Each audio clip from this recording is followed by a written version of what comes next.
Muy bien, hermanos. Ven, supérate y alcanza fama y riqueza, y te convertiremos en un héroe de la sociedad y en un modelo a seguir. Y que no quede la menor duda, verdaderamente no nos importa que usted sea el personaje más impío del universo. Esas son las descaradas palabras de una cultura que perdió los escrúpulos y apoda con epítetos piadosos aquellas cosas que son inmundas. ¿O no es así, hermano? Me parece un tanto absurdo a mí ver en la televisión cuando entrevistan a un denominado artista urbano que lo menos que hace es deleitar a sus oyentes con poesías que vislumbren virtud. Y me doy cuenta que aplauden la capacidad innata de este individuo de superación, resaltando el hecho de que la música lo salvó del mundo y de las calles, pero eludiendo el hecho de que sus canciones hacen precisamente lo que hacen o incitan, ¿verdad? Precisamente a sus oyentes a hacer lo mismo que ellos se mofan, que ellos dejaron de hacer. O sea, no tiene sentido, ¿verdad? Ellos salieron de la calle, pero incitan a la gente: droga, sexo, muerte.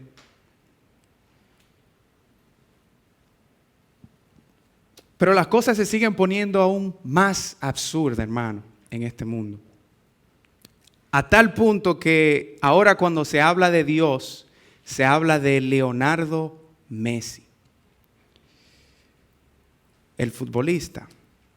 En una entrevista que le hicieron al otro futbolista, Cristiano Ronaldo, le preguntaron a Cristiano Ronaldo: Ronaldo, ¿qué tú opinas de tu juego? ¿Qué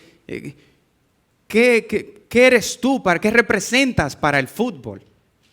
Cristiano Ronaldo le dijo: bueno, para ser sincero, yo soy el enviado de Dios para enseñar a los hombres a jugar fútbol.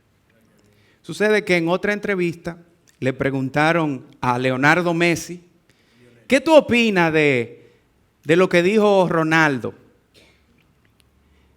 Que él fue el enviado de Dios para enseñar a los hombres a jugar fútbol. Messi responde muy, muy serio y muy cínicamente y le dice: bueno, yo no me acuerdo cuándo lo envié. En una sociedad, mi hermano, estamos viviendo donde la moral es relativa, donde el alcanzar fama y riquezas equivalen a ser un ejemplo a seguir, y en donde los superhéroes de la cultura se convierten en la misma definición encarnada de lo divino. Hermano, esta cultura mira a sus ídolos como punto de referencia para la moral, para nuestro estilo de vida. Entonces, ante esta situación, ¿cómo nosotros podemos vivir de manera que le agrade a Dios? Claro, hay mucha gente que entiende que la vida consiste en alcanzar los logros que los ídolos de la sociedad han alcanzado. Entonces, ante toda esta situación, nos debemos hacer varias preguntas. ¿Puede acaso una persona andar como un verdadero hijo de Dios en una cultura altamente idólatra, cuyos dioses son de carne y hueso? Si la respuesta es sí, hermano, entonces, ¿cómo podemos distinguir a alguien que imita al Dios verdadero de alguien que imita a un ídolo o a un Dios falso? Para conocer la respuesta de esta pregunta, es necesario hacernos una última pregunta. ¿Qué es lo que en esencia significa andar como un hijo de Dios? ¿Qué es lo que en esencia significa andar? Primero, lo que se necesita para andar como un hijo de Dios no es seguir el modelo de los ídolos del mundo. La Biblia nos dice que lo que nosotros necesitamos es un cambio de mente.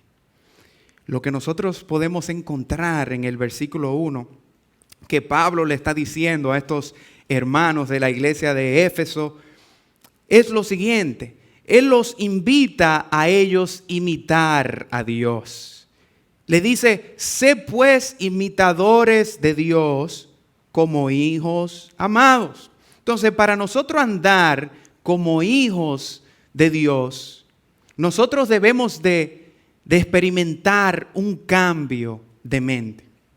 Sucede, hermanos, que la iglesia de los Efesios era una iglesia que no todo el tiempo conocía de Dios. De lo contrario, era una iglesia que había salido de la idolatría, era una iglesia que había salido del paganismo. Eran los hermanos de la iglesia en los Efesios o en Éfesos, eran hermanos gentiles, ¿verdad? Por lo tanto, estos hermanos, siendo gentiles y de herencia greco-romana, adoraban los dioses griegos.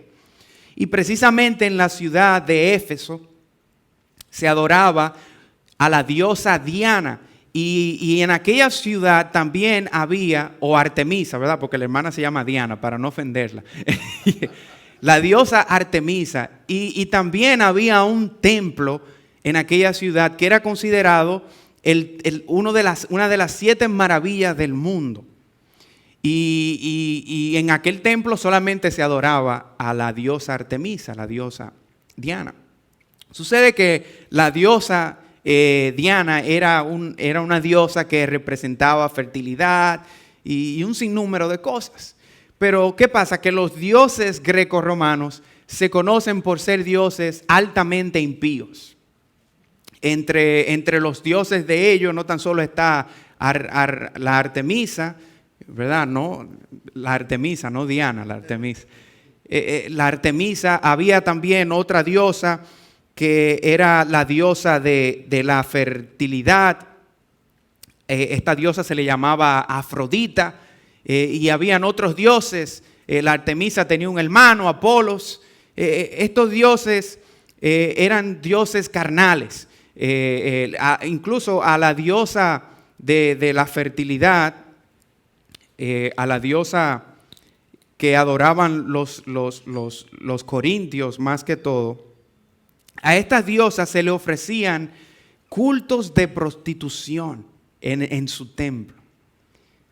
Y las mitologías griegas dicen que Artemisa mató al dios Adonis por un asunto pasional entre la diosa Artemisa y la diosa Afrodita. O sea que estamos hablando de dioses inmorales. Y si estos dioses que estos hermanos de la iglesia de Efesios adoraban eran dioses inmorales, ¿qué usted cree que iba a ser la mentalidad de ellos? ¿Cuál usted cree que iba a ser la conducta de estos hermanos? ¿Cuál usted cree que iba a ser la forma de ver al mundo de estos hermanos? Semejante a la de sus dioses también, aunque eran dioses mitológicos, ¿verdad? Pero estos hermanos tenían una tremenda devoción, de tal manera que en el libro de los Hechos, en el capítulo 19, se nos dice que cuando Pablo predicaba en aquella ciudad, en la cual duró alrededor de 2 años predicando, dice que los que erigían estatuas a la diosa Diana, la Artemisa, estos hermanos hicieron un complot en contra de Pablo, de tal manera que lo denunciaron y hubo un alboroto tan grande que toda la ciudad duró 2 horas proclamando: grande es Diana de los Efesios, grande es Diana de los Efesios. Hermano, hoy en día en nuestra sociedad pasa lo mismo.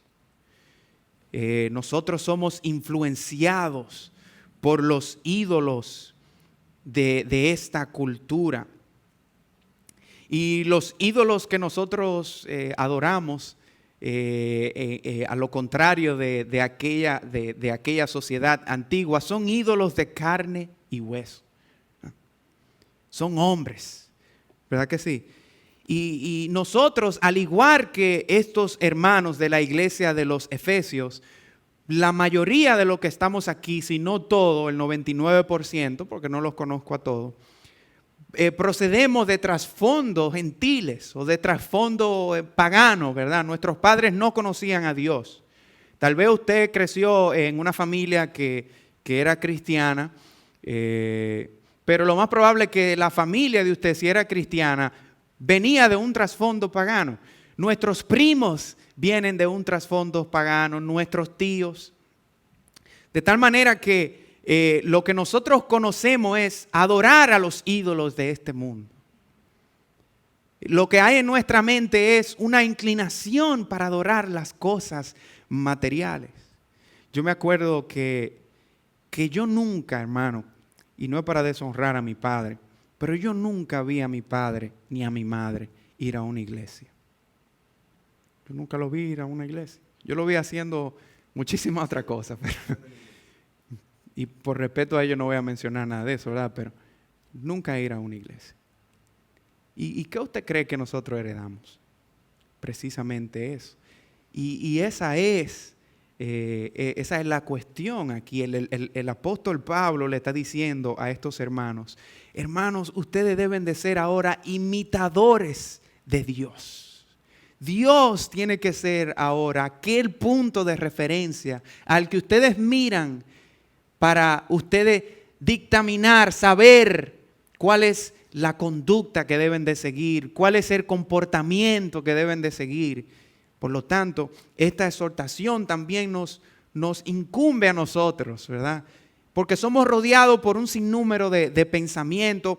Hoy en día no se hace lo que Dios dice, hoy en día se hacen lo que los artistas, las celebridades dicen. Si las celebridades dicen que está bien divorciarse, está bien divorciarse. Si dicen que está bien tener sexo antes del matrimonio, está bien si fumar drogas, todo eso está bien. Nuestros ídolos son lo que dictan cuál debe de ser nuestra moral hoy en día. Y Dios nos está llamando a nosotros cambiar nuestra forma de pensar, para pensar de acuerdo a su palabra. Hermanos, sucede que hemos hablado de que tenemos que cambiar nuestra forma de pensar. Debe de haber un cambio de mente, de mentalidad, una transformación. Sucede que esta palabra, cambio de mente, es utilizada en la Biblia también. Esta palabra aparece en la Biblia en su idioma original como metanoia, ¿verdad? Y por ejemplo, el Señor Jesús en el libro de Marcos, en el Evangelio de Marcos, capítulo 1, versículo 15, utiliza esta palabra. El Señor Jesús dice en aquel Evangelio, capítulo 1, como decía, verso 15, dice, arrepentíos y convertíos.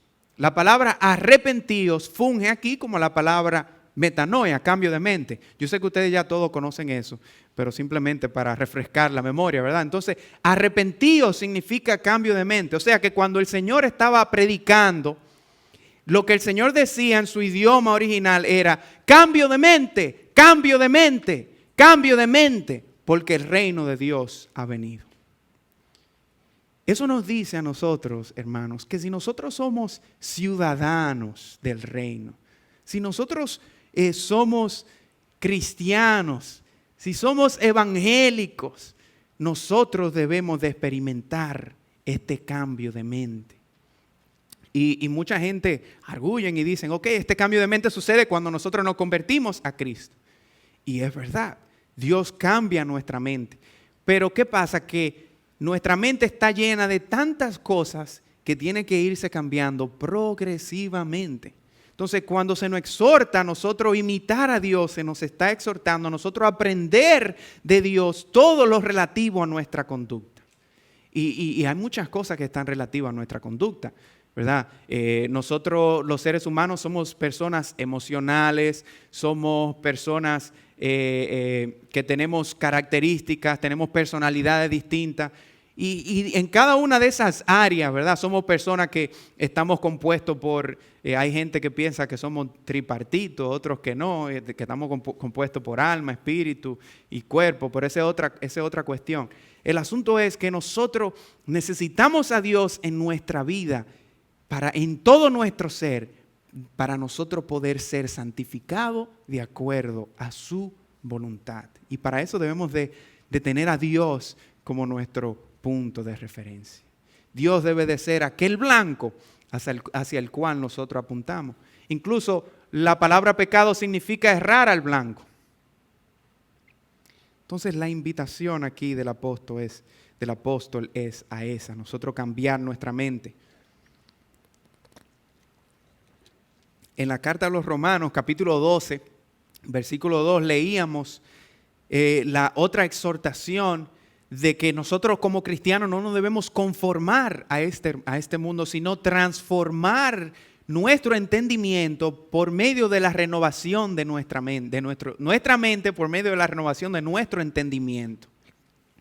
¿Verdad? Entonces, cuando nos habla también de renovar en nuestro entendimiento, de no conformarnos a este mundo, nos está mandando a cambiar nuestra forma de pensar. Si nuestra forma de pensar es igual, es semejante o es 95% la misma que cuando nosotros nos arrepentimos, o es la misma que antes de nosotros venir a Jesucristo, lo más probable es que nosotros tenemos que trabajar un poquito más en cambiar nuestra mente. Lo más probable es que algo no hemos entendido ahí, ¿verdad? Como dice el argot popular, se nos ha ido la guagua en algún lugar. Entonces nosotros tenemos que entender que para nosotros poder ser hijos de Dios, para nosotros poder andar como hijos de Dios, debe de existir ese cambio de mente. Bueno, el apóstol dice, sé pues imitadores de Dios. ¿Cómo usted puede imitar a Dios? Para usted imitar a Dios, usted tiene que mirar hacia la dirección de Dios. ¿Verdad que sí? Entonces, lo que pasa con nosotros los seres humanos es todo lo contrario. Nosotros los seres humanos vamos en dirección contraria a Dios en nuestra vida y en todas las cosas que hacemos. Y por eso los profetas del Antiguo Testamento no hablaban de arrepentimiento en sí. Ellos utilizaban más bien la frase volveos a Dios, ¿verdad? Y esto significa que nosotros vamos caminando usualmente en un camino contrario donde Dios está, no estamos viendo a Dios, estamos viendo al mundo, estamos viendo la cultura, estamos siendo moldeados por eso. Y Dios nos exhorta, dejen de mirar a la cultura, dejen de caminar hacia el precipicio y vuélvanse a mí. Y cambien su mente y miren hacia donde Dios está. Ahora, la pregunta es, hermano, ¿estamos nosotros mirando hacia Dios?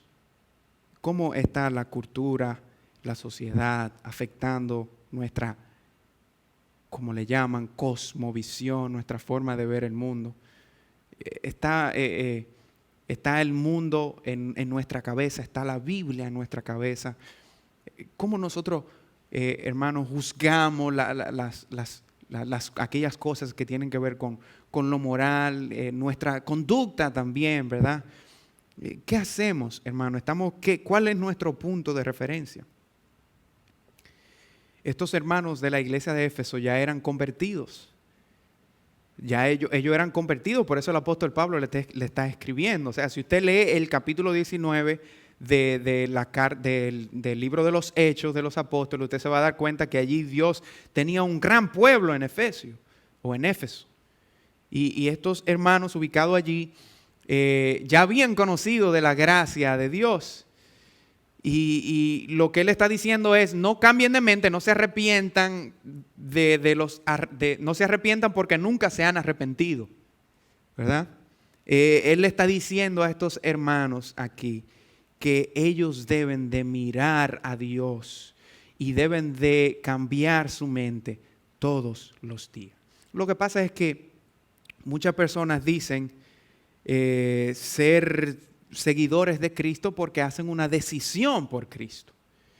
Pero hacer una decisión por Cristo no nos hace precisamente seguidores de Cristo.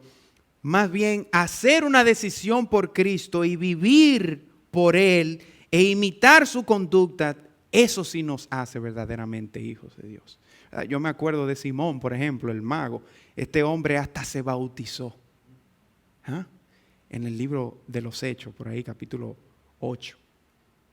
Hasta se bautizó aquel hombre. Y cuando vio que por medio de la imposición de las manos de los apóstoles se daba el Espíritu Santo, este hombre dijo, oye, ofreció dinero. Ahí está, ¿verdad? Entonces ese es el problema. Confesó, se bautizó, pero su conducta todavía no había cambiado. Entonces, nosotros, si hemos confesado a Jesucristo, no es que voy a cuestionar su confesión, eso es lo menos que yo quiero hacer, pero quiero ayudarlo a entender, hermano, qué significa nuestra confesión por Cristo, ¿verdad?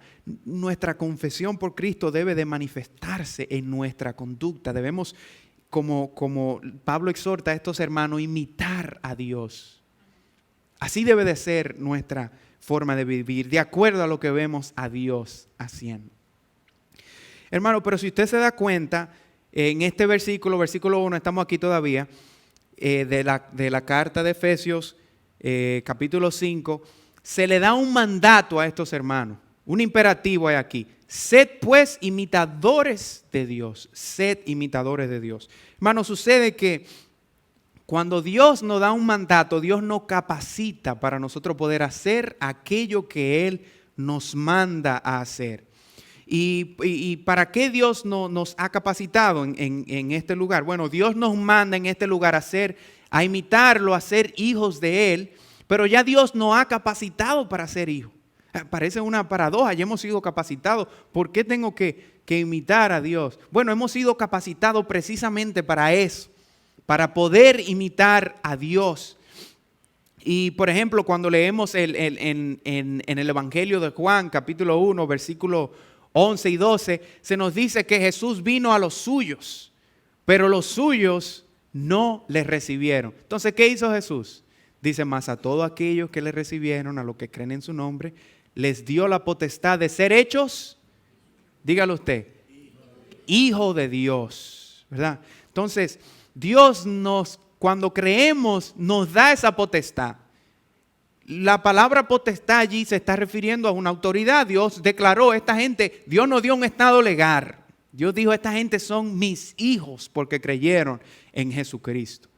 Bueno, Juan hablando de eso dice, este es el mandamiento en la primera carta que tiene similitudes con su evangelio. Dice, este es el mandamiento, que nos amemos, pero que creamos en que Jesucristo es el Hijo de Dios. Capítulo 5, ¿verdad?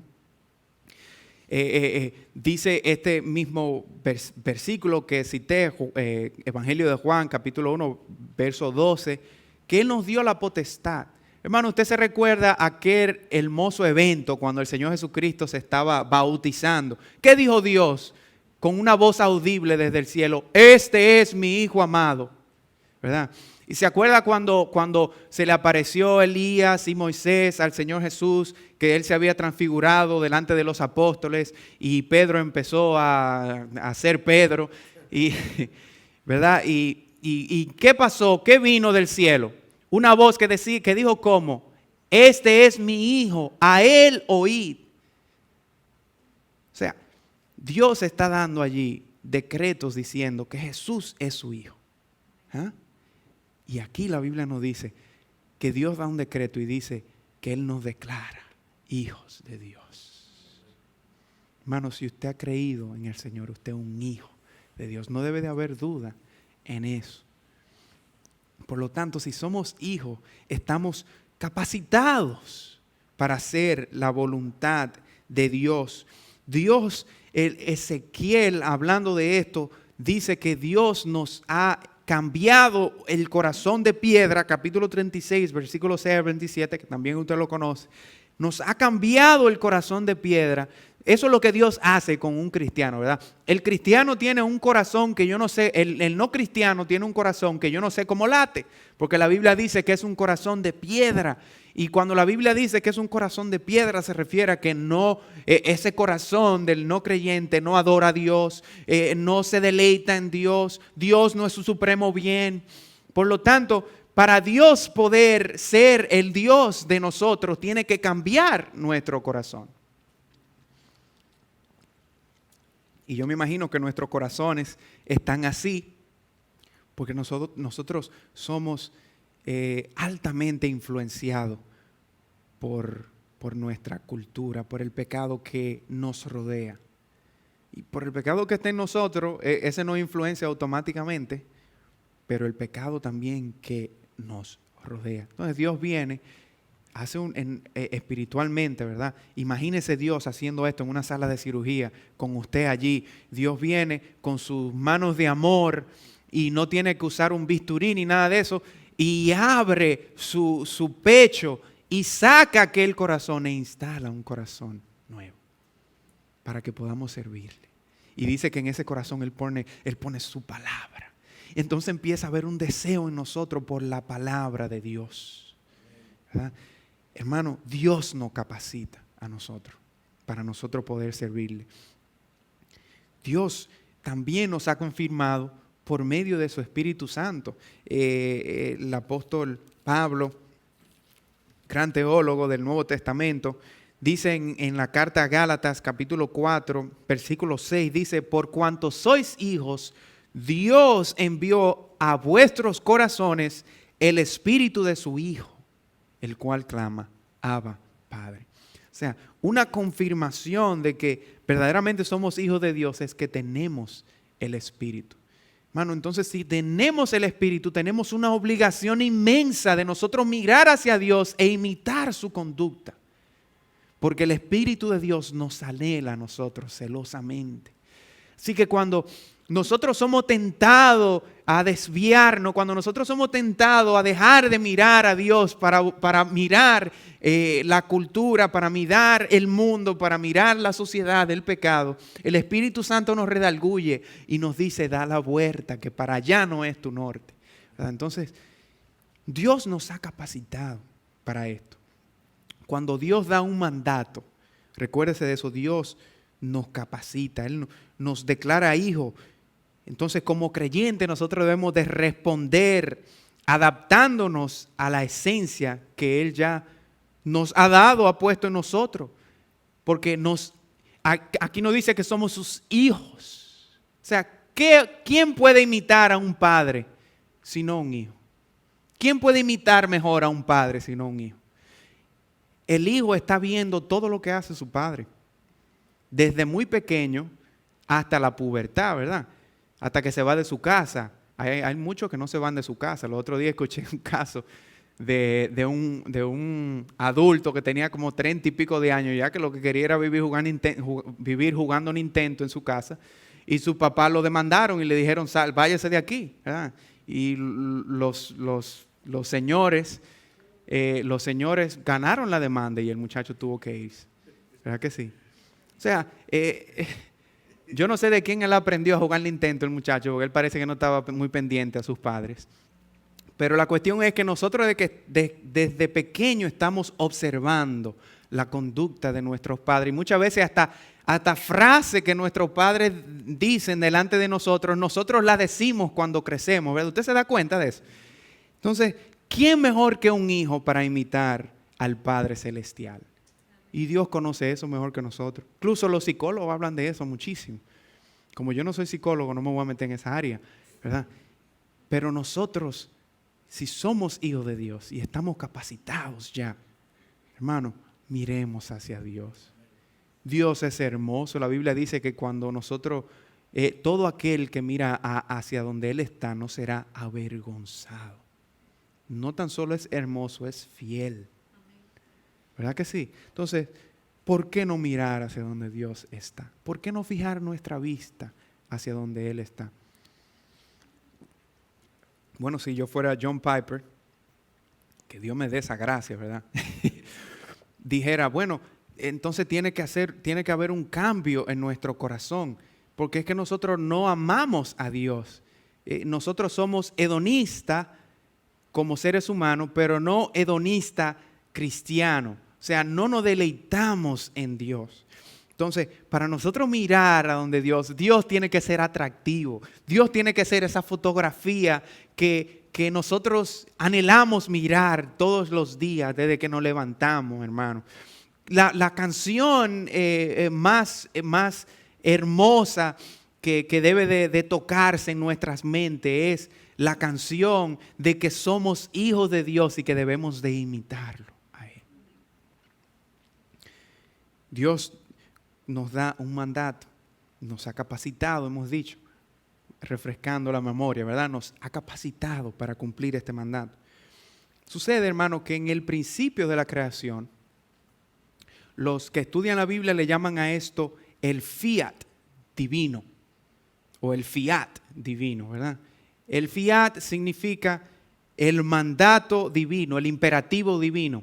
Hablando de la creación, o sea, cuando Dios, por ejemplo, Génesis 1:3, Dios dijo, sea la luz. Esto es un fiat divino, un mandato divino. Entonces, ¿qué hizo la luz? Fue. Sed imitadores de Dios. ¿Cuál es nuestro trabajo entonces? Ser imitadores de Dios. Ya Dios ha dado el fiat divino. Una palabrita nueva ahí. Me la aprendí estos días, la estoy compartiendo con ustedes ahí. ¿Verdad?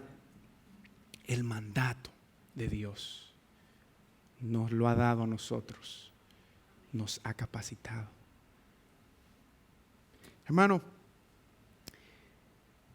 es necesario que nosotros dejemos de mirar al mundo y empecemos a mirar a Dios, que nuestra mente cambie. Cuando nuestra mente cambia, nuestras prioridades empiezan a cambiar, nuestro corazón empieza a cambiar. Así que lo primero que necesitamos para andar como hijos de Dios es empezar a imitarlo, cambiar de mente, ¿verdad? Pero hay otra cosa que nosotros necesitamos para nosotros andar como hijos de Dios. Si usted está aquí en el día de hoy, es porque usted quiere andar como un hijo de Dios. Entonces, Dios me dio la maravillosa idea de predicarle acerca de esto a usted. Porque si nosotros hemos aceptado a Cristo, en nuestros corazones hay, porque la Biblia lo dice, un deseo de nosotros imitar a Dios y de andar como hijos de Dios. Entonces, la segunda cosa que nosotros necesitamos para andar como hijos de Dios es un cambio de motivación. Mire el versículo 2 de capítulo 5 de la carta a los Efesios conmigo. Dice, ahora, ¿qué dice él? Andad en amor, como también Cristo nos amó y se entregó a sí mismo por nosotros, en ofrenda y sacrificio a Dios, en olor fragante. Usted dirá, ¿pero qué tiene que ver esto con la motivación? Eso es precisamente lo que vamos a ver ahora. Por ejemplo, cuando se está hablando de motivación, los que saben de eso, dicen lo siguiente, que a nosotros los seres humanos nos motivan distintos factores. Y estos factores son los que energizan la conducta. O sea, nosotros actuamos porque somos motivados a actuar. ¿Ve? ¿Se entiende? Entonces, ¿qué es lo que energiza la conducta? Bueno, ellos dicen, los seres humanos son motivados por un sinnúmero de cosas. Lo primero es, una de esas cosas, la motivación por instintos. Somos motivados por instintos, reflejos, ¿verdad? Por eso hay otros psicólogos que dicen que nosotros, los hombres, somos una máquina de reflejo. Me parece que es una idea de Sigmund Freud, si no me equivoco. Pero en realidad no es así. No somos simplemente una máquina de reflejo. Hay otro psicólogo que arguyó eso y dijo que eso pensaban los nazis, que mataron 6 millones de personas. Que nosotros, como decían ellos, solamente somos sangre y suelo. Blood and soil. ¿Verdad? Entonces no somos una máquina de reflejo. Pero los instintos nos motivan a la conducta. ¿Verdad? Entonces somos motivados por los instintos, pero también somos motivados por la satisfacción de nuestras necesidades. Para nosotros poder vivir, desarrollarnos naturalmente, nuestras necesidades básicas tienen que estar satisfechas, ¿verdad? Entonces, usted tiene que tener comida, tiene que tener un techo. Si usted no tiene un techo, yo me imagino que usted va a tener uno de los dolores de cabeza más grandes del mundo. Si no tiene comida y tiene una familia, ¿verdad? Son cosas que nos estresan, nos afligen. Por eso ellos dicen, una vez estas cosas están completas, nosotros entonces esto nos motiva a otras cosas más, ¿verdad? Entonces la excitación también motiva al hombre. Por eso vemos las intenciones de la carne, aún nosotros siendo cristianos, la carne batallando para que nosotros la satisfagamos, ¿verdad que sí? Entonces somos motivados por la excitación. Pero también somos motivados por nuestras emociones. Somos seres emocionales. Usted ve a una persona ahí afuera pidiendo y usted, no porque usted sea cristiano, simplemente usted va a querer darle algo, sino porque se va a doler. Wow. A veces, y usualmente eso pasa más con las mujeres. Gloria a Dios por las mujeres, porque nos hacen entender a los hombres en realidad que, ¿verdad?, que hay que ser humano. Y la esposa mía me hace entender mucho esto a mí, porque ella, las cosas que para mí, para ella son muy, muy, ¿verdad?, muy importantes, porque ella tiene un mundo emocional distinto al mío. Entonces, nuestras emociones, hermano, también nos impulsan. Ellas juegan un papel esencial en la motivación, ¿verdad?, de nuestra conducta. Pero la Biblia habla de dos motivaciones esenciales. Vamos a ver una de ellas, vamos a ver ambas, pero la primera de ellas es cuando nosotros somos motivados por el amor de Dios. Dios es un Padre amoroso. Entonces, cuando nosotros nos volvemos a Dios, nosotros vemos o nosotros avistamos lo que es la máxima expresión del amor. Porque Dios es amor. Entonces, Dios nos muestra esta imagen, este modelo, para que nosotros seamos motivados. La mayor expresión de ese amor nosotros la vemos en la cruz de nuestro Señor Jesucristo, quien nosotros siendo pecadores y viviendo en desperdicio de nuestras vidas, ¿verdad?, y en perjuicio de nuestra vida y en desobediencia a la palabra de Dios. Muchos de nosotros tal vez éramos drogadictos, ¿verdad? Muchos de nosotros éramos inmorales. La cuestión es que cada uno de nosotros somos pecadores delante de Dios, y Dios no escatimó el hecho de que su Hijo es santo, es su único Hijo, sino que lo entregó por nosotros, para que nosotros seamos salvos.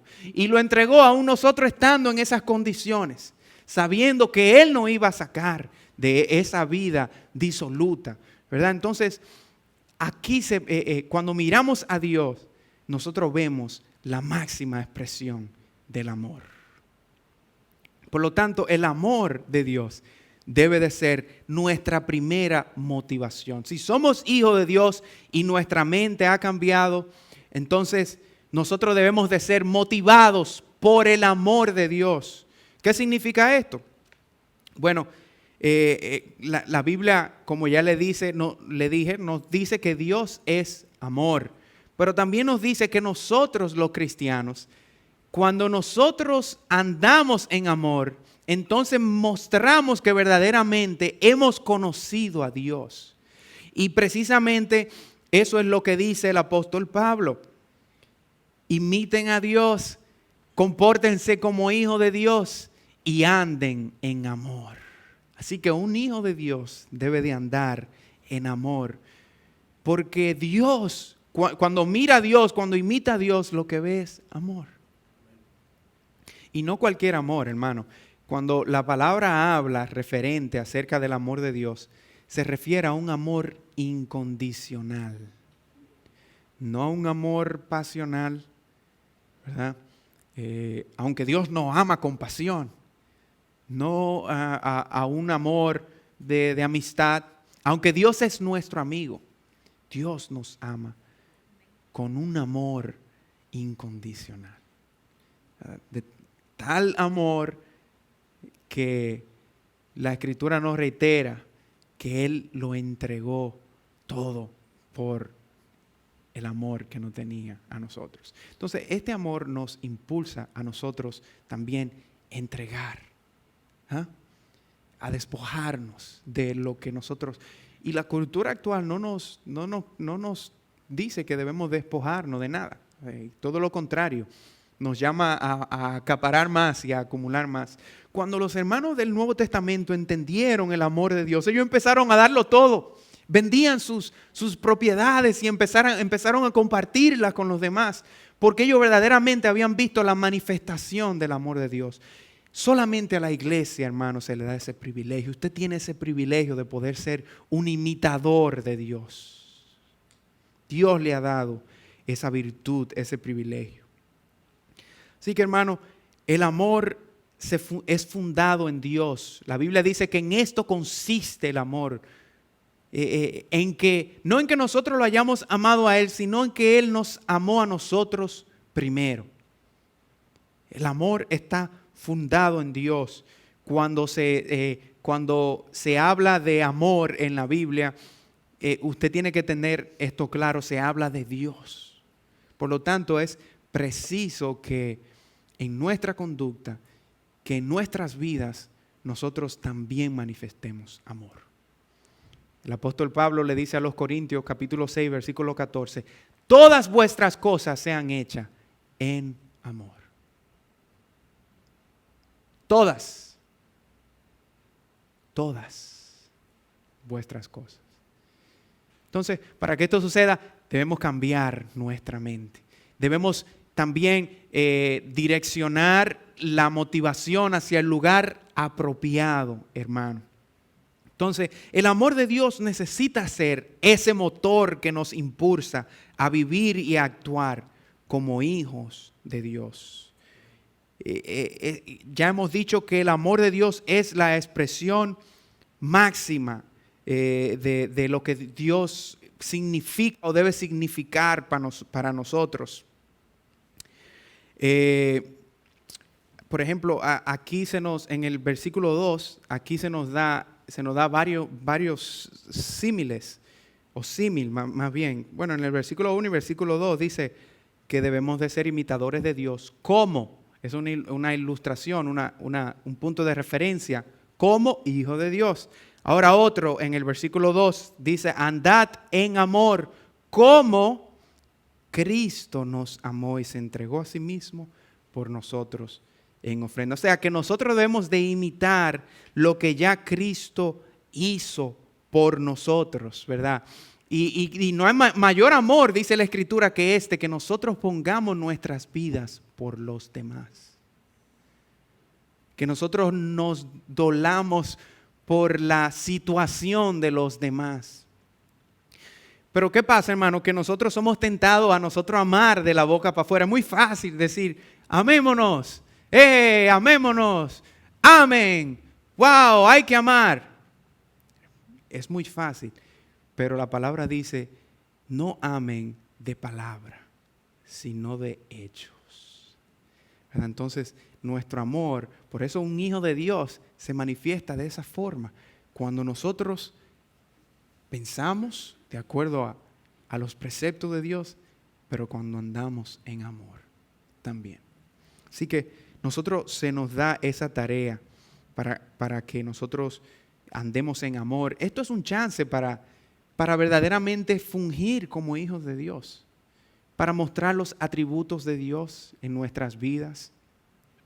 Hermano, nosotros venimos a Cristo primeramente porque entendemos que si no nos arrepentimos, en la mayoría de los casos vamos a ir para el infierno y no para el cielo, ¿verdad? Pero en realidad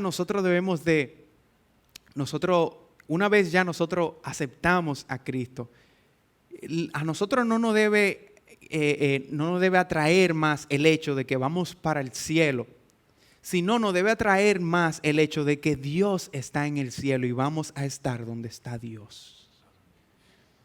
¿Se entiende? Porque Él me amó. ¿Qué es lo que usted quiere? Que lo amen, ¿verdad? ¿Y qué es lo que nosotros todos queremos? Que nos amen. ¿Y qué es lo que Dios quiere que nosotros hagamos entonces? Pues que amemos. Cuando nosotros amamos, nosotros mostramos una conducta que no nos favorece a nosotros en principio, sino que favorece a los demás, a las otras personas, no a nosotros. Hermanos, pero el amor, como le decía a ustedes, es sacrificial, ¿verdad? El amor lo cambia todo. El amor nos identifica verdaderamente como hijos de Dios. Y yo me acuerdo ahora en la ocasión cuando los cristianos empezaron a ser perseguidos. Y estos cristianos que empezaron a ser perseguidos fueron a la ciudad de Antioquía. Y cuando llegaron allí en la ciudad de Antioquía, la Escritura nos dice que ellos fueron denominados por primera vez en aquella ciudad cristianos, ¿verdad? Entonces, usted debe de entender, la Biblia habla de personas que son seguidores de Herodes, herodianos. La Biblia habla de aquellas personas que son seguidores de los escribas y los fariseos, ¿verdad? Los publicanos. Cada persona se distingue por seguir a alguien. Y cuando sigue a alguien, pues los demás saben que sigue a alguien porque vive su filosofía. Entonces, estas personas vieron en los cristianos, mira, esos cristianos lo persiguieron desde Judea para acá. A su maestro también los persiguieron. Esos cristianos lo martirizan, ¿verdad? Los matan, los lapidan. Incluso ellos se fueron porque lapidaron a Esteban. A esas personas las autoridades lo andan persiguiendo. A Jesús también lo persiguieron. Esos son cristianos. Esas personas lo dan todo por los demás. Esas personas ayudan a los pobres. Esas personas glorifican a Dios. Esas personas son cristianos. ¿Qué fue lo que hizo que la gente de Antioquía dijera que ellos eran cristianos? Bueno, que ellos se identificaban con el Cristo, ¿verdad? Cuando ellos lo veían a ellos veían al Cristo, aquel que padeció, aquel que amó, aquel que fue perseguido. Nosotros como hijos de Dios, como cristianos, debemos de también mostrar eso. La gente debe de ver esa imagen en nuestra vida. Hermano, pero hay una motivación más, y es la motivación del pecado. Nosotros no tan solo somos motivados por el amor de Dios, sino que somos motivados por el pecado. La Biblia dice que el corazón, siendo el epicentro de las emociones, es engañoso y perverso.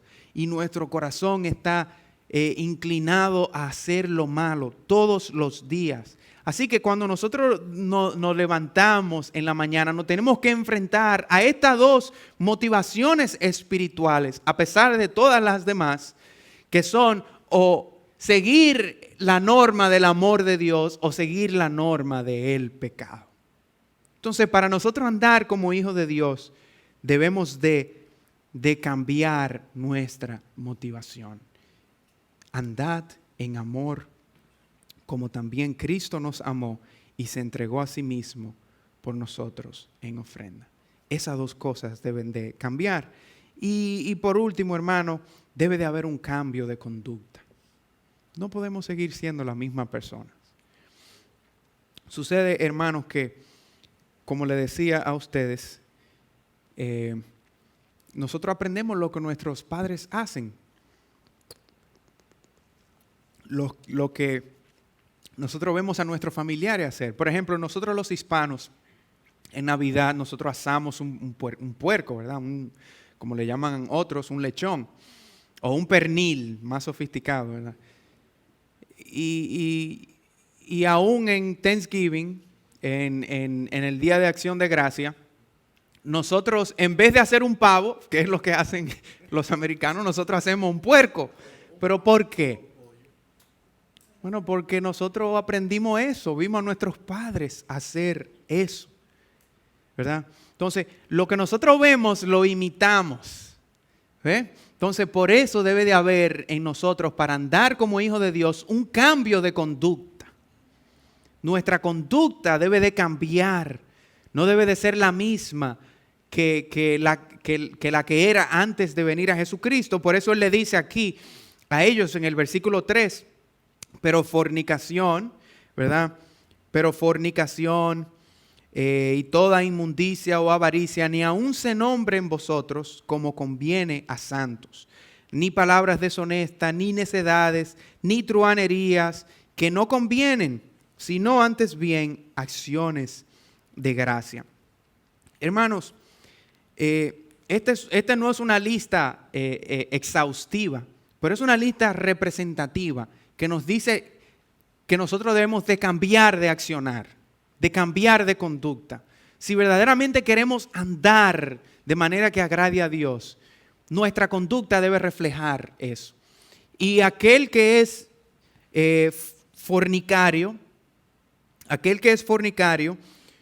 no anda conforme agrada a Dios. Y bueno, ¿qué es la fornicación? Es impureza sexual, ¿verdad? No vamos a entrar en detalle de todo eso porque usted se sobreentiende que usted sabe qué es fornicación y qué son las demás cosas que se nos da en esta lista. Por ejemplo, inmundicia es algo que es moralmente impuro. Avaricia, amor por el dinero. Palabras deshonestas son las palabras obscenas. Un cristiano no puede estar hablando de manera obscena ni maldiciendo, ¿verdad? Pero un no cristiano hace todas esas cosas y está bien. Hasta que no se arrepienta, está bien. Dios lo va a juzgar a ellos por no convertirse de su maldad. Pero nosotros como cristianos, estas cosas ni se deben nombrar siquiera en nosotros.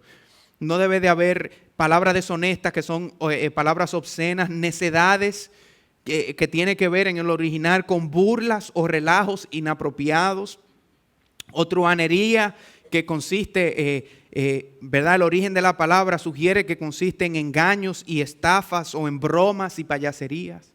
Nosotros como cristianos debemos demostrar una conducta santa, porque eso es lo que vemos en Dios. Una conducta de amor, porque eso es lo que vemos en Dios. Aunque la cultura nos enseñe todo lo contrario, el hombre va a recibir, la Biblia dice, la consecuencia de sus actos. Todo lo que nosotros sembramos, eso vamos a cosechar. Y si nosotros somos cristianos y andamos, como Pablo dice aquí que no andemos, entonces nosotros debemos de examinar nuestras vidas. Y cada una de estas cosas deben de cambiar en nosotros para que nosotros podamos andar verdaderamente como hijos de Dios. Porque Dios ya nos ha capacitado para ser hijos de Él. Así que todas estas cosas caracterizan a un cristiano. Y si no se recuerda, como decíamos, tiene que haber un cambio de mente, tiene que haber un cambio de motivación, pero tiene que haber un cambio de conducta.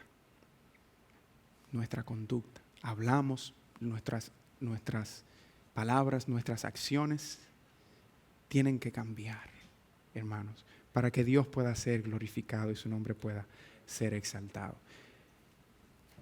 Hermano, leí en algún lugar una metáfora, no me acuerdo, por favor no me pregunte el autor porque no me acuerdo, pero este hombre decía que nosotros, los seres humanos, somos como personajes, como actores de una obra de teatro, ¿verdad?